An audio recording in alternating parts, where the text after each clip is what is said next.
അനധ്യാപക നിയമനങ്ങൾ PSCക്ക് വിടാൻ 2011 MG സർവകലാശാല തീരുമാനമെടുത്തത്. ഇടതുപക്ഷത്തിനായിരുന്നു അന്ന് സിൻഡിക്കേറ്റിൽ ഭൂരിപക്ഷം. പിന്നീട് സർവകലാശാലയിലെ നിയമനങ്ങൾ PSCക്ക് വിടാൻ സർക്കാരും തീരുമാനിച്ചു. എന്നാൽ ദിവസങ്ങൾക്ക് മുമ്പ് ചേർന്ന സിൻഡിക്കേറ്റ് യോഗത്തിലാണ് അജണ്ടയ്ക്ക് പുറത്തുള്ള ഇനമായി ചില തസ്തികകളിലേക്കുള്ള നിയമനകാര്യം ഉൾപ്പെടുത്തിയത്. Student service director, NSS coordinator, public relations officer എന്നീ തസ്തികകളിലേക്ക് നേരിട്ട് നിയമനം നടത്താനാണ് തീരുമാനം. മറ്റു സർവകലാശാലകളിൽ ഒഴിവന്നിരിക്കുന്ന സമാന തസ്തികകളിലേക്ക് താൽക്കാലിക ക്രമീകരണങ്ങളാണ് ഏർപ്പെടുത്തിയിരിക്കുന്നത്.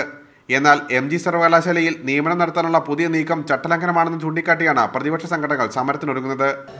ചില പോസ്റ്റുകളിലേക്ക് നിയമിക്കാനുള്ള യൂണിവേഴ്സിറ്റി അധികാരികളുടെ, പ്രത്യേകിച്ച് സിൻഡിക്കേറ്റിൻ്റെ ഈ തീരുമാനം ജനാധിപത്യ വിരുദ്ധമായ ഒരു നടപടിയാണ്. ഓഗസ്റ്റ് മാസത്തിൽ യൂണിവേഴ്സിറ്റിയിലെ ജീവനക്കാരും അവിടുത്തെ അധ്യാപകരും MG യൂണിവേഴ്സിറ്റിയിലെ വിദ്യാർത്ഥികളും നാട്ടുകാരും ജനപ്രതിനിധികളുമെല്ലാം ചേർന്ന് ഇത്തരം തെറ്റായ നീക്കങ്ങൾക്കെതിരെ ശക്തമായ സമരം ആരംഭിക്കും.